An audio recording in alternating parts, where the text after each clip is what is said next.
What's going on, guys? I'm Tyler, and I'm here to let you know that Mank is no perfect movie. And Mank is about the real life of Herman Mankiewicz, played by Gary Oldman, who in 1940 was writing the first draft of Citizen Kane while recovering from a car accident. And for flashbacks, we see the inspiration for where he wrote the original script, some of the major key components of the story, and major characters, mainly stemming from Mankiewicz's increasing disgust towards the political actions raised by the studio heads and the audience members who demanded those political changes in the first place.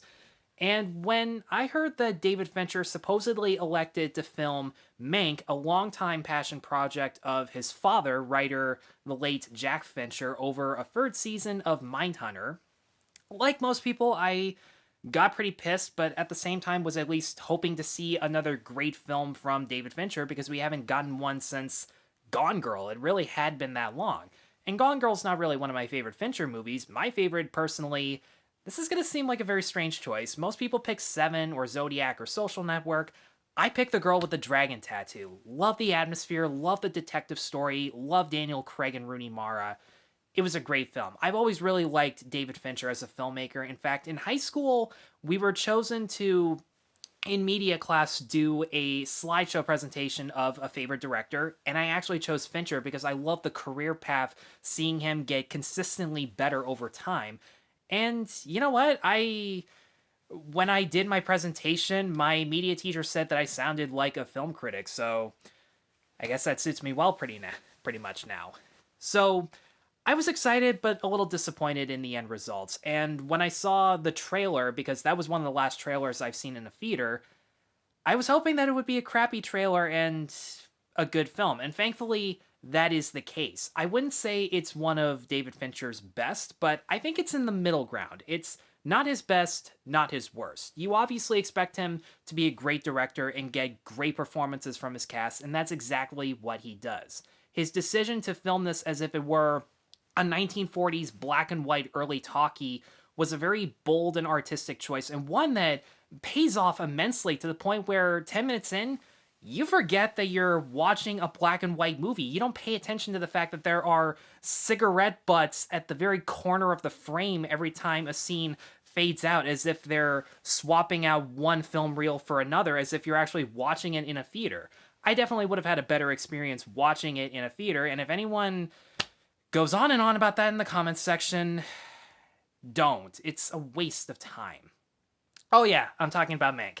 Anyways, David Fincher is not a director that has an over-reliance on close-ups as much as most directors do. He likes to save them for key moments in the story. He likes to use a lot of wide shots, and in this film, the amount of open space that we see on screen in nearly every shot, which is elevated by the deep focus style of cinematography that Orson Welles actually used in Citizen Kane, it makes the character of Mank feel very alone and isolated as the one figure who is rebelling against the system, trying to gain respect from his peers and work alongside them peacefully while also disagreeing with them, and just altogether fighting for artistic control at the exact same time.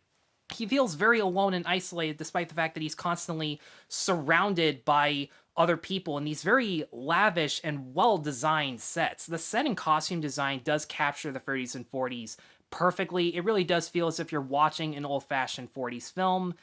Sometimes a little bit to its downfall. There are some scenes where you can definitely tell when characters are outside that they're acting against a green screen, especially considering their hair, their clothes, they're all blowing in the wind, but the trees and dust, for whatever reason, aren't.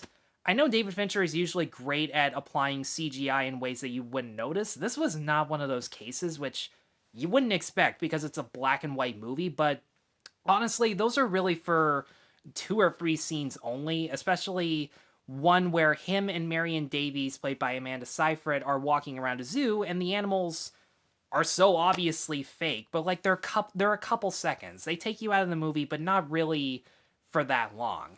So the direction is as spectacular as you would expect from David Fincher. The performances, as I said before, are great. Gary Oldman is one of the few actors who can make a character who at first is so despicable and so self-pitiful, but he still comes off as being a smart, brave, and ultimately caring person at the very end of the film.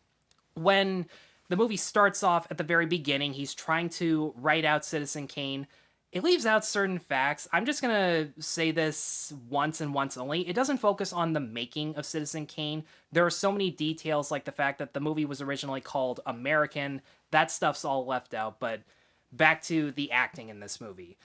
Even though at first he has a very slow writing process, but a very fast drinking process, it makes it remarkably easy to see why even the people that we're rooting against see him as very pretentious, washed up, and as they put it, a court jester.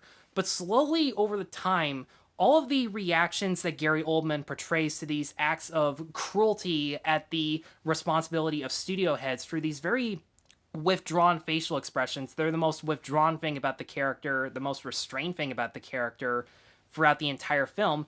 You do get the sense that deep down, as much as he enjoys sticking it up to the man, being as open and honest to people about what's going on in the world as possible, you still get the sense that deep down, it's not really bringing him any happiness. If anything, it's bringing him more misery. He's losing more career opportunities.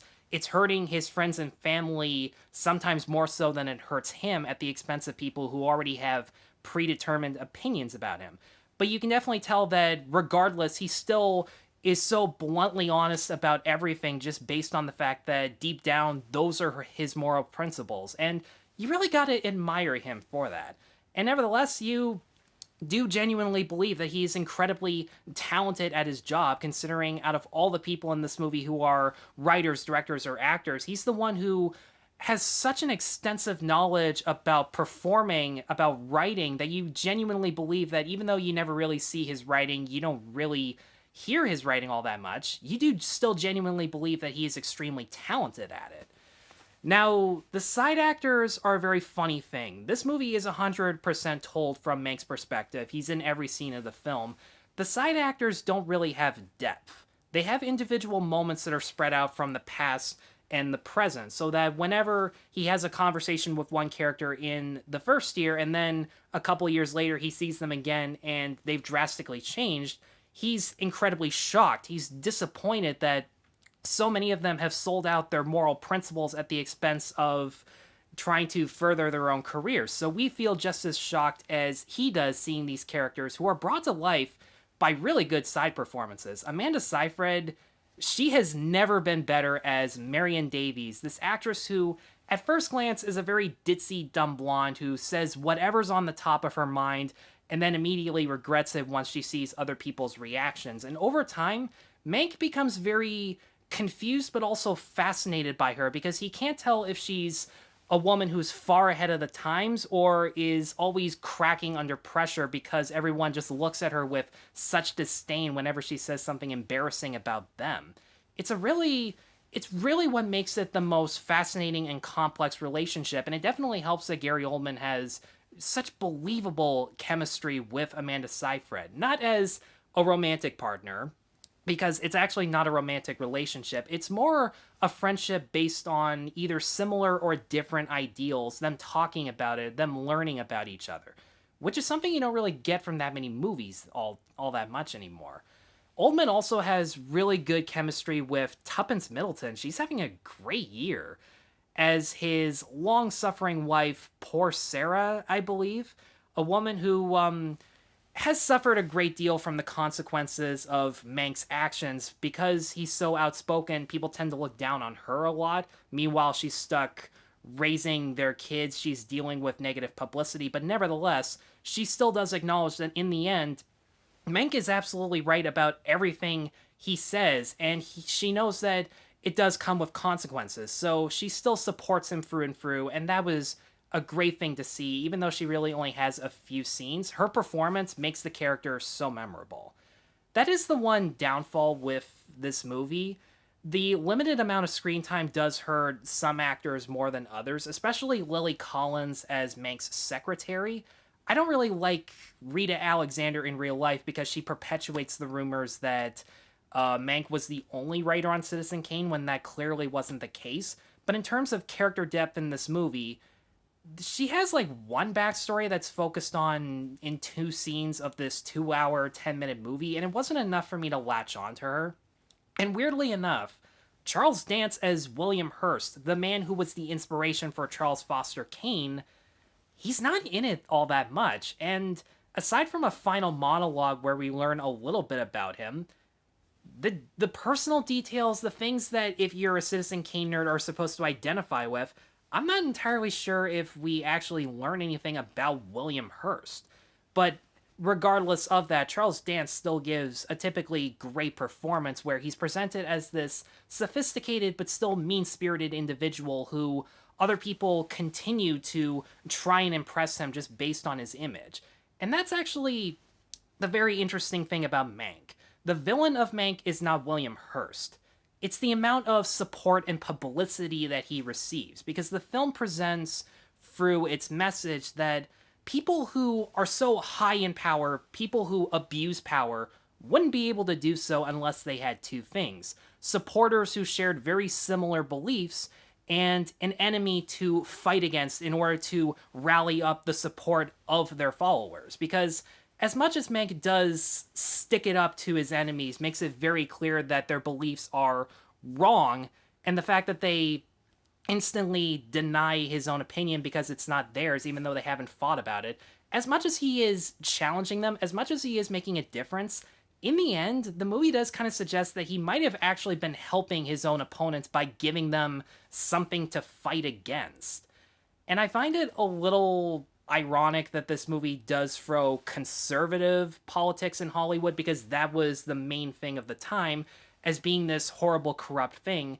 And yet, as we're speaking right now, liberal politics, whether they're right or wrong about things, are a major driving force in Hollywood. And I'm not really convinced that audiences are going to see the irony in that. And that part is really disappointing, because no matter what side of politics you are, you gotta admit, there's some things about your ideologies that just don't work. And this movie does call out the Republican side because it is remarkably simple, and because liberals really didn't have that much power back then. So I get that that was a time period thing, but I would have liked if they had made it more ambiguous to have people really think about it. Because another side message of this movie is that it's just how poorly thought of and how uninformed gossiping about celebrity culture is. And yet, because of the sins of Hollywood when it comes to abuse of power, people are going to constantly gossip about it whenever anyone gets the slightest accusation of being part of it, even though it's not necessarily true. So it's not that this movie doesn't capture the message, but by attaining to real-life historical facts, I think it makes it a little harder for audiences to really pick up on. It's not conservative politics and power that should be the problem, it's political power itself.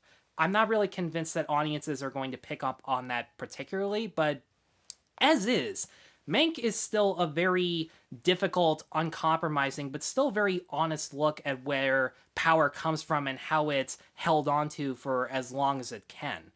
And you know what?